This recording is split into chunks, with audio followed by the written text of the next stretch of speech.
Peace family. Welcome back to the page where you can be yourself and, spread your way of thinking upon, the family, because we all are here to learn. Welcome back to all my loyal subscribers. Welcome to the page, all my new subscribers. If you landed here, then just know you are in the right positioning at the right time. The algorithm don't make no mistakes.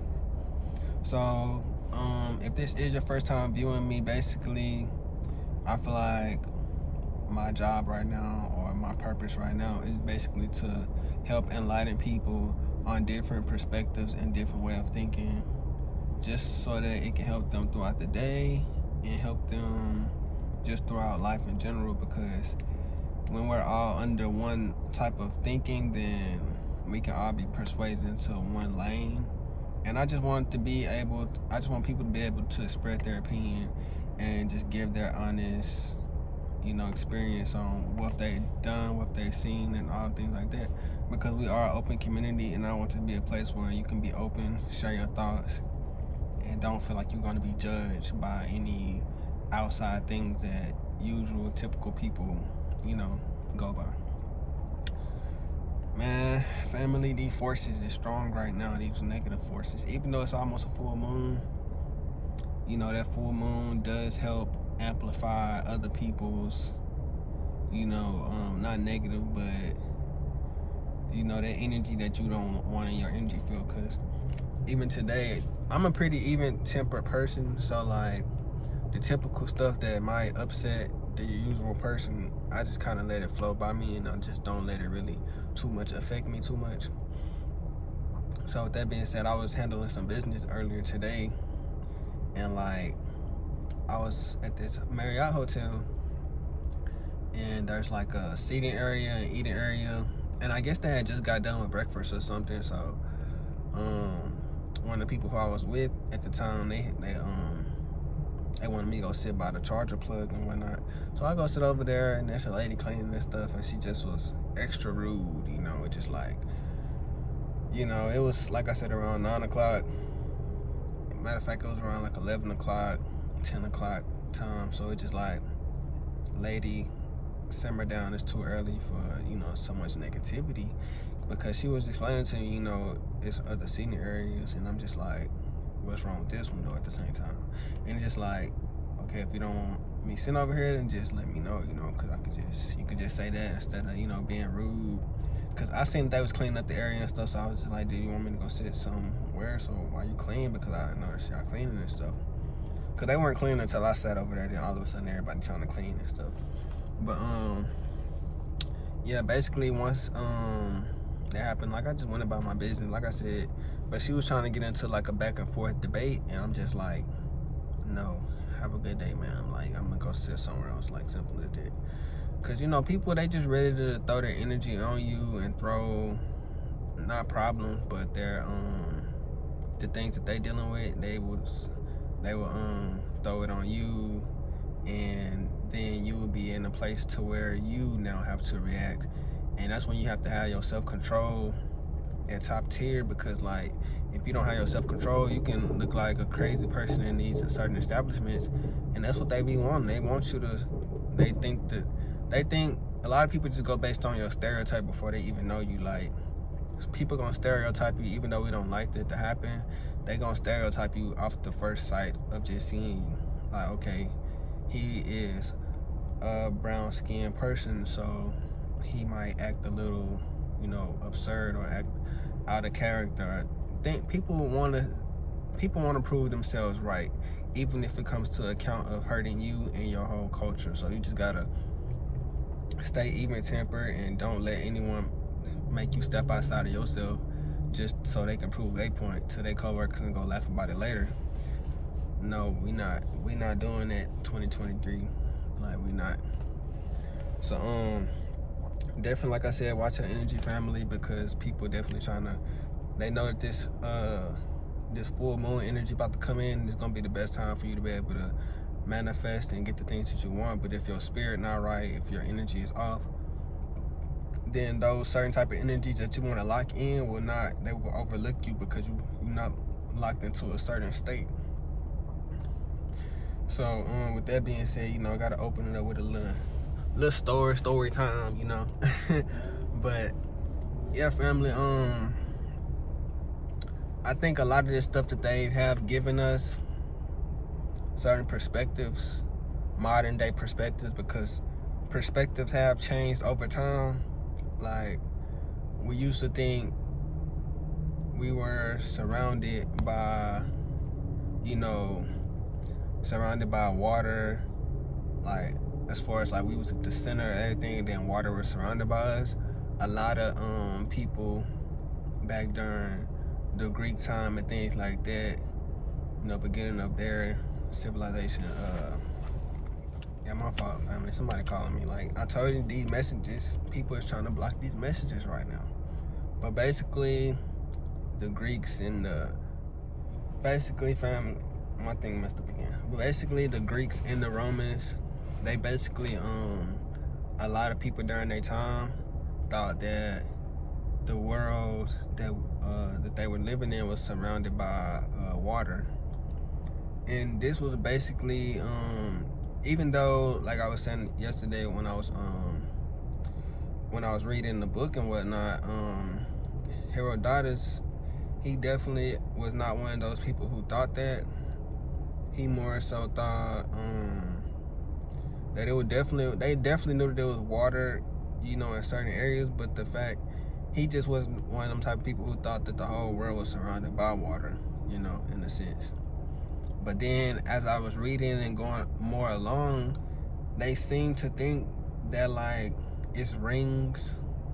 They seen things as like a ring around, you know. I think it was like a civilization, and it was like, it had rings, because from what I was reading and stuff, their perspective is like, they feel like the people in the outermost, let's think of the world as a circular. They think that the people that was in the outermost area had the most knowledge and the most sufficiency type of things. But and then as you get closer into the middle, like basically, I thought the outside ring had the most gold, the most fertilized land, the best of things. So then they thought that the middle pieces was like further from the things, the truth, and the real the good things in life. Basically, they felt like the heavenly people stayed on the outside, and then the inner people didn't get the best of the qualities and stuff. So while the Greeks were going to learn the ways of the Egyptians and stuff, because everyone admired the Egyptians, even when they went there. When Herodotus was saying, like, when they went there and stuff, like, a lot of stuff that they were seeing, they couldn't even put into words, because it was just so powerful and such a grand experience whenever they went, that it outnumbered a lot of the things that they were seeing back home. Like, it wasn't the same. Even after because, okay, there were two sides. You got the Egyptians, you have the Greeks, and then you have Xerxes now, which was Persians. So the Persians was added with the Greeks, and then the Greeks was studying from the Egyptians and the Ethiopians and stuff like that. And basically they the Greeks and stuff, they would copy a lot of the ways of the people who, like I said, stayed in Egypt and stuff, because Egypt was it was a type of civilization. It was like, not stuck up, I ain't gonna say that word, but they don't want nothing to do with the outside people too much. The only people that they did gather some information from was the Ethiopians, and they was in the same region, so it kind of makes sense why they was the only people, because people who at a further distance, they don't have the same type of knowledge as somebody who is around you. It's like, let me go tap in with my neighbor, but I ain't gonna go tap in with somebody who just far as heck. Like, my neighbor, he want the same type of safety as me, because he know that we around each other and we have to do the same, you know, type of deeds at the end of the day. So as the Greeks are gathering knowledge and stuff from the Egyptians,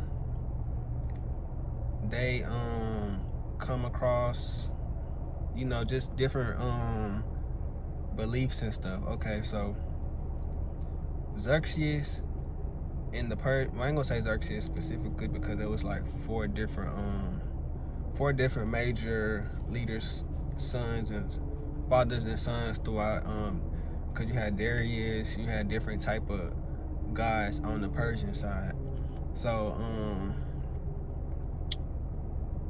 okay, so the Persian people, they about to, they of course they're gonna take over Greek first because the Greeks is right next to the Persian Empire. So if anything, as soon as they strike, they gonna go right after the Greeks because they're closest to them. Like the Persians, the first people they gonna hit is the Greeks. Then the Greeks gonna lead them to where they get their information from, because the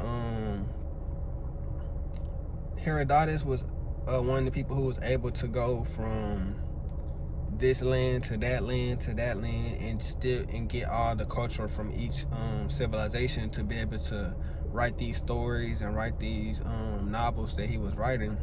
It was all basically just stories and novels and experiences that he went through while he was just traveling the land and gathering. He was just an explorer, like just going to the lands and seeing how they dress, what they eat, things like that, just so he can be knowledgeable on what's going on around him. So one of the leaders inside the Persian Empire, they came to the Greeks because they was before they went and took over, before the Persians tried to go take over the Egyptians and stuff like that, and the Ethiopians, they talked to that's why this is going based on why I think like religions and things like that make us soft, and it was just basically based on this perspective. So while they were, before the Persians wanted to go just totally destroy the whole spot of the Ethiopians and the Egyptians, things like that, they went and he asked them, he was like, what's the best way? Because, of course, I ain't gonna lie, personally, I definitely know that the Persian army just wanted to go and destroy because they was a very barbaric civilization. Like they ain't trying to read, they ain't trying to do none of that. They weren't trying to do nothing, they just about eating and conquering. Like that's basically all they want to do. Like they real barbaric, real, grimy civilization as far as in this perspective. They not trying to do too much of that writing, none of that kind of stuff. Like they was leaving that to the Greeks, and the Greeks was getting that from the Egyptians, I was saying. So before he went and destroyed all this stuff, he asked one of the leaders of the Greek civilization after they was conquered and whatnot. He asked them like, what's the best way for me to do this? He just asked them because before you want to get some little counseling, and even though you're a king, you want to get some counseling on what you're about to do. So the king, or the leader of the Greeks, he tells them the best way is to not destroy them, but put them in a certain, like I said, a soft state. He put a lot of soft music in their civilization, like the harp and just other things, just not even so much the harp, but just the soothing sound of a harp. Instead of these, rugged boom, boom, boom, boom, he put them on a different frequency, like a softer frequency. And then he also said to make their children shopkeepers and stuff like that. It's just like, he just was trying to make them as soft as possible, because even he knew that civilization like the Spartans and certain civilizations, they only knew rugged. They only knew, because the Spartans and stuff, they was actually the type of civilization. They was trying to just straight, since they was kids, just like in the movie 300, since they was kids, they've been learning how to fight. They've been learning, these certain type of ways to where it'd be more difficult for somebody to just go up to them who haven't been trained their whole life and just try to, that's like somebody trained to be in the UFC their whole life versus somebody who just one day just had to just do a fight. The person who been training since day one gonna be way more efficient. He probably could beat up 10 or 100 of them people versus one person, you know. So yeah, they put a lot of that into the civilization and basically made it softer and more at a level to where they can gave them wine and things like this. And once, because wine wasn't something that the Persians came with, because they was a civilization that drank a lot and things like this, so they brought that into these civilizations. Like nobody was drinking like that until like the Persians came in, and then we knew Greece is somebody who had a lot of drinking, and they got this from the Persians, because the Greeks was more of a civilization. The Greeks and the Persians, they was once, which they say this also, they was once one civilization, but then it was a split that happened. And I think this split happened because it was some people who, just like anything else, it was some people who wanted to be they wanted to stay barbaric and stuff like that, and some people who want to learn, just like how it is these days. It's people who want to go along with the program, and you got the other type of person who just want to learn and try to build civilization up and do different stuff. And how they used to, before the Greeks and stuff learned the ways of the Egyptians, it was more of a word of mouth type of speech. Like you got stories and stuff based on, you know, communication, like two people talking, okay, like, that's a nice story, let me, you know, spread the word. You just, like they say, you know how fast word of mouth travel. So everybody in the whole, you know, colony, civilization, town, whatever you want to call it, city, everyone just got their word based on word of mouth. So with that being said, whenever the Greeks learned the ways of the Egyptians, they learned that, you know, writing and stuff like this is the actual way that you can hold the information even longer to get the most accurate information, basic, instead of people just talking and talking. You know, sometimes the right way is to write, you know. So yeah, things like that we just learn straight from the like I said, the only civilization that the Egyptians was learning stuff from was the Ethiopians, and that's because they were such the neighbors. You know, we're gonna learn from our neighbors. Of course, that's protection. Just like how we is out these days, neighbors. Watch out for neighbors. Might ask your neighbor for some stuff, but then you're not gonna go to somebody else's community and ask them for something, because like they're gonna be like, who are you? Like, we got two different cultures, we got two different things going on. Cause it's crazy how stuff happened, because at first, like I said, the Egyptians, they weren't trying to learn nothing from nobody else. Then once their civilization get taken down, all the information gets stolen, everybody else got so much of their culture because they was open with a lot of their stuff. They're not trying to take your sauce, but they don't mind you seeing their sauce and, you know, implementing it and using it. So they would use a lot of their stuff. Things like some stuff that the Egyptians got from the Ethiopians was like circumcision and stuff like that. Just like being, like I said, different. Like it's just different stuff that they want to actually take. It's like, all right, that's a smart one. That's cool. So we're gonna use that. And something I didn't know that I had found out was not Xerxes, but one of his followers that was like one of his main followers. He was once a high leader, but then it was something happened with him to where he had to basically start from the bottom. Like he was at a certain level of royalty, and then he had got basically thrown into like the outskirts, and then he had to build his way back up. And the person who had found him when he had got thrown out of his colony or whatnot, his family group, the person who found him ended up like literally cutting off his, you know, his private part. They cut that off, and then he basically was living without one of those, which is crazy. So the story goes on, and then as he, cause like I said, his master or whatnot, they cut his manhood off. So once they cut that off, then he just continues to, you know, he uses it to fuel him to actually get back up there in royalty. Like I said, he was a he got thrown out into the outskirts. He was a homeless person, however you want to say it. But he had to build his way back up to being Xerxes' one right-hand man, which is crazy because like you build yourself, it just goes to show that the position that's what's for you is always gonna be yours, no matter what circumstances. Like you're gonna always end up in the place you were supposed to end up in. So while he's out patrolling, cause like Xerxes sends him on a mission.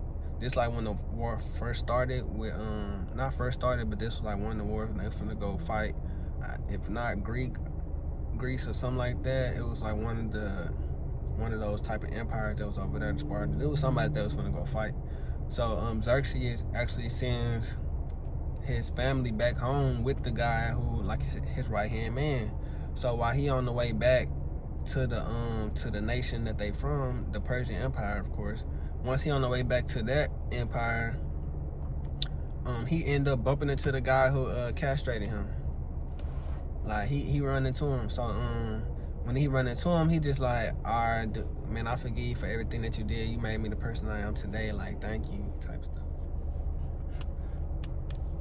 My fault, family. But basically he like he run into the guy. He just like, man, my fault. I forgive you for all the stuff that you did, for, you know, castrating me. You made me the man I am today. Things like that. He was like, go ahead, since you know I'm the right hand man of Xerxes, get you and your family and come live in the city, and you know y'all gonna live it up, because like, but if it wasn't for you doing that stuff to me, it wouldn't be no me. I wouldn't be here right now. So the guy and his family, they move into the Persian Empire. They move in like, okay, yeah, we finna move in. He said we cool now.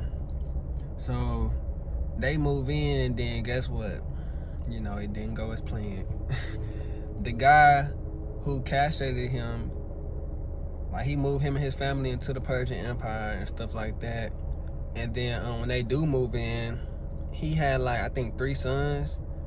And then the guy, Xerxes' right-hand man, basically ordered that his 3 sons get castrated. Like, so he did that, and then he ended up castrating the dude who castrated him. So he just like, cause he was already raised out, he just like castrated everybody. So he did that to them, and then like, you know, that's the end of that story. But it just goes to show what goes around comes around and stuff. And stories of things coming back around to get you have been spread out throughout history, like karma and stuff like that. It's not nothing that's new. It's not nothing that's, you know, modern. It's been going on since the beginning of time, since stories been getting told. And that's just one of the you know, small examples of, you know, how your past can still destroy your future and stuff like that. Cause it's crazy how stuff works, because even like whatever, like basically like I was talking about, like how the world be regulating itself. Like it don't let, even though we know the strong survive, it's still, if everybody was strong, it'll just be a certain, if it was too many strongs, then it wouldn't be no example of strong. So some of the like, we know the lion is the king of the jungle, like, so it's the most powerful thing in the jungle. But also with a lioness, whenever they about to have kids and whatnot, whenever the lioness is you know, about to give birth, it has the cub in its stomach, and you know, like the cub's nails is so sharp that whenever a lioness is about to give birth, they literally, the embryo of the lioness literally gets scratched up and destroyed. So a lioness is only able to have like 1 set of kids their whole life. They're not able to just keep giving birth. And also, what's another strong animal in the jungle? A snake, an anaconda, like those type of things. Most specifically, the viper snake. So we all know the viper. We know, everybody know that the viper is strong. They one of the most venomous in the jungle for sure. The viper snake, look it up. So whenever a viper is about to give birth to Well, before the viper even gives birth, like it's not like I said, it is one of the most deadliest snakes for sure. So they not no pleasant something that you want to mess with. So basically, when a female viper and a male viper get together and they mating, whenever the male viper, releases his seeds inside of the female viper, the female viper kills the male viper by strangulation. And that's just something that they naturally do. And you can just tell they are naturally aggressive animal. Even without them, they know they venomous, but they don't know who they is, basically. So once the female viper kills the male viper, the female viper is still, impregnated, of course. So what do the baby vipers do? They so instinctively trained and programmed to kill. They literally killed the mother snake straight out the belly. They rip right out the belly when they being born. They just go right through, and then in doing that, they kill their mother just off the rip. So them just stories of just how nature regulates itself and how how karma is, man. Like, you birthing one of the most dangerous things into the environment, so we're gonna only let you be able to do it one time. And you killing your mate, so you gonna it's just like it circled right back around to them. And it just like, things like that are various stories that have been, spread throughout history. And like, but going back to the Egyptians, man, they was wild. Even with them knowing that they was finna drop even further in frequency, they still was sharing their wealth and sharing their, because knowledge is power. And with them sharing their most important points to the people, they was doing their diligence for sure. And that's just like all throughout the time. And Egyptians claim to have been here for like ruling for 17,000 years before like a lot of these civilizations even start to pop up.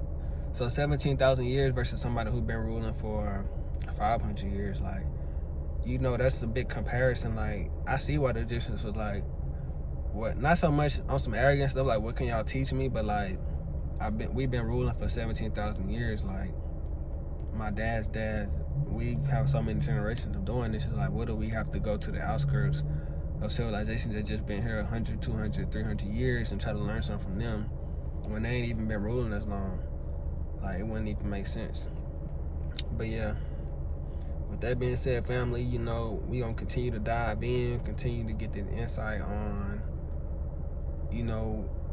not so much where we came from, but the true history of our planet. Because I feel like we've been told a lot of different stories and we still haven't been told the right story in a way. So, yeah, until next time, family, like I be saying, y'all already know. Peace to the family. Peace to the planet. Thank you to all my loyal subscribers.